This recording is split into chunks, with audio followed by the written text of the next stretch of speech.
Hello mga ka-dears or mga kamisi, good morning! Ngayong umaga ay magpa-fried tayo ng pusit. Crispy fry lang yung ating ginamit. Siyempre, lagyan natin ng itlog para mas lalong masarap yung ating fried pusit. Ayan, ready to cook na yan siya. At pag mainit na yung ating mantika, ilalagay natin yan siya sa kumukulong mantika. Ayan, piniprito na ang ating pusit. Diba? Pag puputok-putok na yan siya, ibig sabihin yan ay luto na yung ating pusit. Ito yung ating menu for today. Fried pusit. Fried pusit. At saka magtutula din tayo ng isda. Ayan, puputok nga. Luto na yan siya. Ito naman yung ating sasabawan na isda. Yellowfin yung ating isda. Siyempre, lagyan natin ng gulay, kangkong ang ilalagay natin. Kangkong. Saka, siyempre, malunggay. Lagyan din natin ng malunggay yung ating sinabawang yellowfin.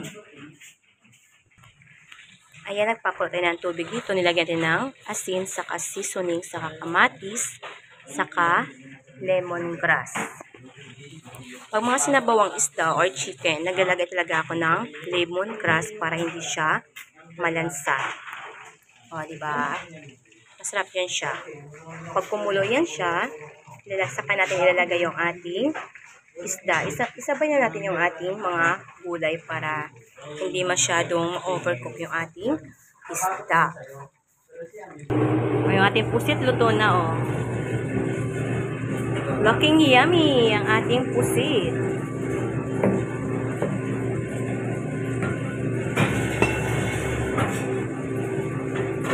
Yung ating sinabawang isda ilaw pa.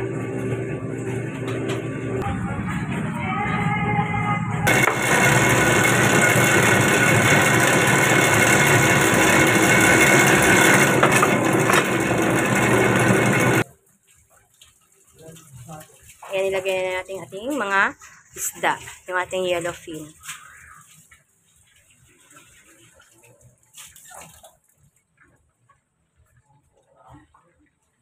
Takpan natin yan. Saka natin ilagay yung ating gulay. Ayan, kumukulo na yung ating lagay na natin yung ating kangkong.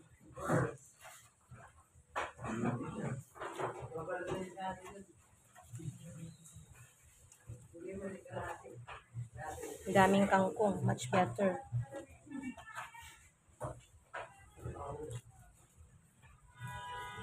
Isabay din yung ating malunggay. Tapos ang malunggay.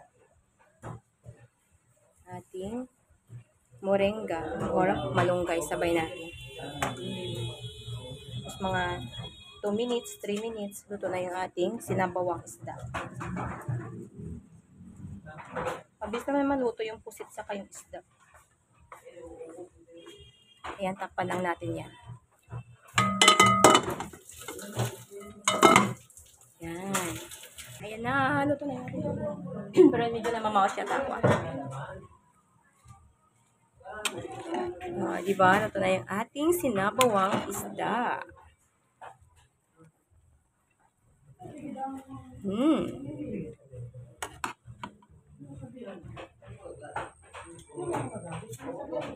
Yan, luto na ang ating sinabawang isda. Tikman natin kung masarap yung ating sinabawang isda.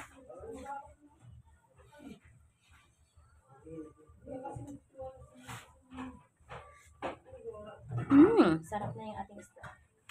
Hindi naman natin masyadong alatan kasi masarap higupin yung mainit na sabaw. Ayan, yummy, yummy, yummy. Sarap na yung ating ulam ngayon. Kain na tayo. Don't forget to subscribe, watch, like, and share. Thank you for watching.